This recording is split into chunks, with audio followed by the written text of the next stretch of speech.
from? Illinois. Everybody make some noise and add Illinois. That's your side. Okay. Eeny, meeny, miny, moe. If you don't look at me, I'm going to pick on you. Eeny, meeny, ladies and gentlemen.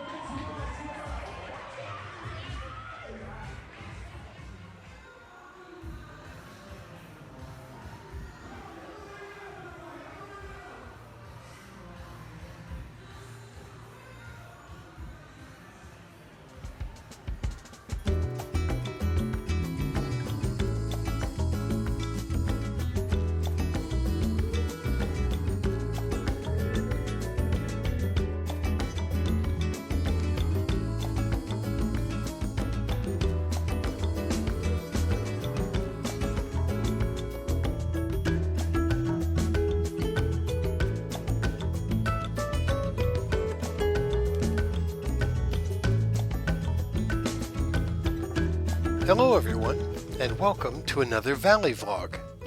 Today's location is the beautiful island of Grand Cayman.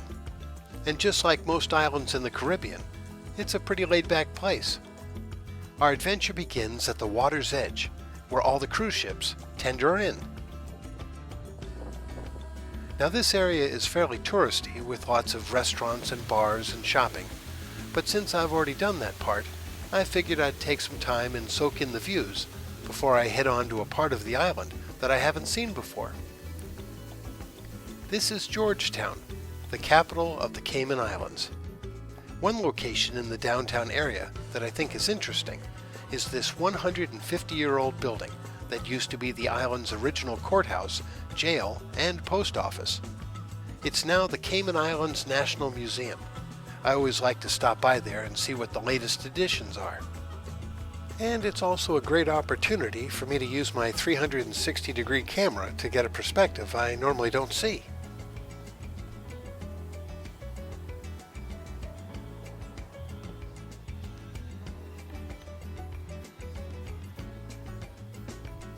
Once you head away from the waterfront souvenir shops and many jewelry stores, which are popular on most Caribbean islands, you'll start to see businesses that cater to wealth management. They focus on tax and legal services. The Cayman Islands is the 5th largest banking center in the world. To some, in terms of being a tax haven, the Cayman Islands is ranked number 2, right behind Switzerland. Within a group of municipal buildings, in front of the new courthouse, you'll find Heroes Square. It's a statue garden commemorating the achievements and sacrifices of the island's residents. There's a memorial to the families and friends of those who've lost their lives at sea. There's also a very popular statue commemorating the decades-long struggle for women on the island to vote. For some, it's known as the Steps to Equality Monument, and others, it's known as the Aspiration Monument.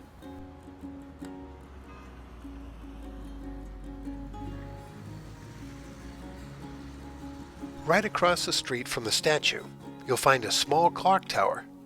With Georgetown being the largest of the British overseas territories, this clock is a monument to King George.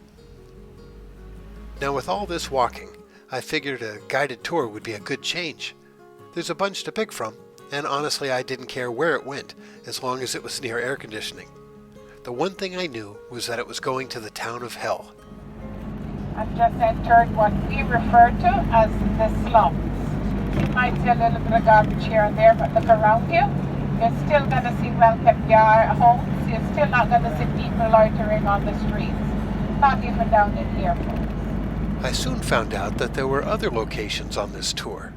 The first was the Cayman Island Dolphin Cove.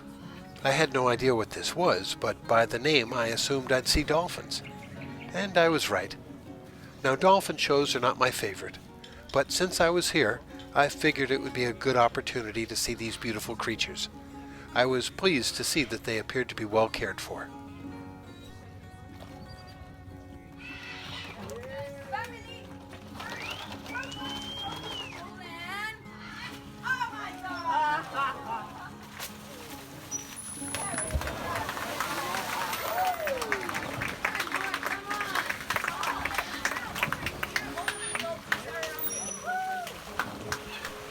and as quick as it started, it was over. Then the sales pitch began, which was for photographs while swimming with the dolphins. I explained I didn't have my swim trunks with me, but they explained they had that figured out. So I knew it was time for me to skedaddle. I headed back to the van and soon learned there was one more location before hell. Scientists actually believe, folks, that this is the top of a mountain that submerged white earthquake from the bed of the ocean. Our second to last destination was the Tortuga Rum Company, which was one of the most popular destinations I'd seen on the island. First opening for business in 1984, its products are the #1 export of the Cayman Islands. Their rum cakes were even voted the #1 cruise souvenir. I was told I would find 2 sexy pirates at their front door. Now, I'm not too sure of their definition of sexy, but I did find them, and I even took a picture with them. Once inside, it was a rum cake lover's paradise, with seemingly every kind of rum product for sale. They not only sell a lot of rum cakes, but they make them right there too. Even though the cakes contain rum, there's only about half of 1% of alcohol in them. But I wasn't looking for rum cakes. I needed to find a postcard to mail off while I was in hell. I found a suitable one, and they let me use the drive-up window to skip the line. While I was there, I was told that out back was a menagerie of local creatures that I could take a look at. So I checked that out. It was guarded by a one-armed pirate that wasn't as scary as the ones out front.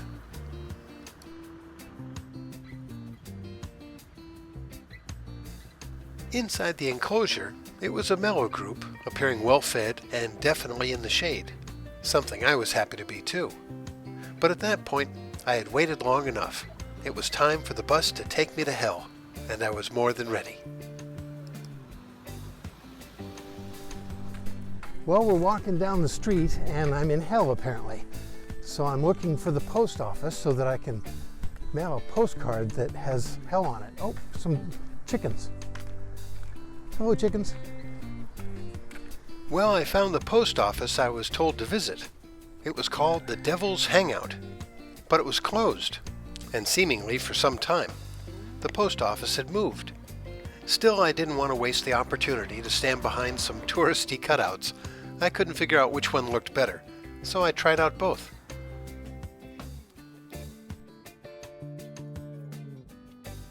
The town's residents that I spoke with wanted everyone to know that they weren't Satanists or had a pro-devil viewpoint. They even pointed me to a few signs that had religious statements on them to make that clear. The reason it's called hell is not for their way of life, but rather its landscape. Well, that and it can be very hot there. Out back, you'll find a viewing platform which oversees a field that appears to be filled with volcanic rock. It's the kind of rock, along with fire and brimstone, you might see in Hades. It's actually not volcanic rock, but rather limestone that's being devoured by algae, turning it black, craggy, and sharp. It's known as phytokarst, and you can find it throughout the Caribbean, but this location is probably one of the most famous occurrences of it. And of course, I couldn't pass up trying the last of the touristy cutouts before leaving.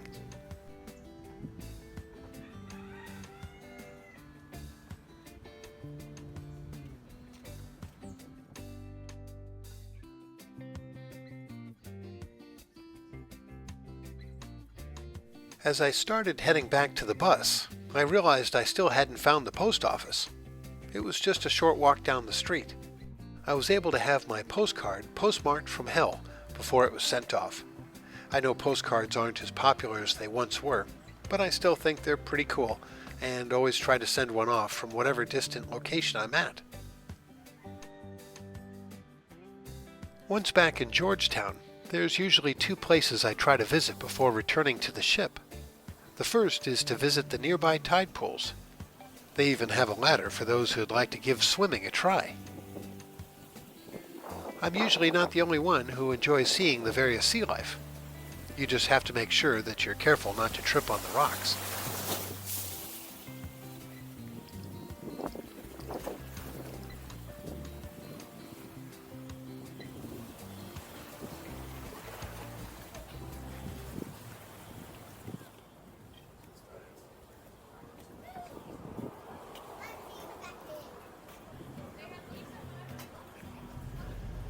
The last thing I like to do in Grand Cayman before I head off is to check out a very peaceful and picturesque church that's right by the dock.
Thank you so much for watching the video to the very end. And if you enjoyed it, well, here's a few others you might enjoy too. But most important, a very big thank you to all those who liked, subscribed, and left positive comments about the videos. It's made them a joy to make. And if you've already subscribed, don't forget to hit the little bell icon so you'll be notified on the next time a video pops up. Thank you again, and we'll see you next time.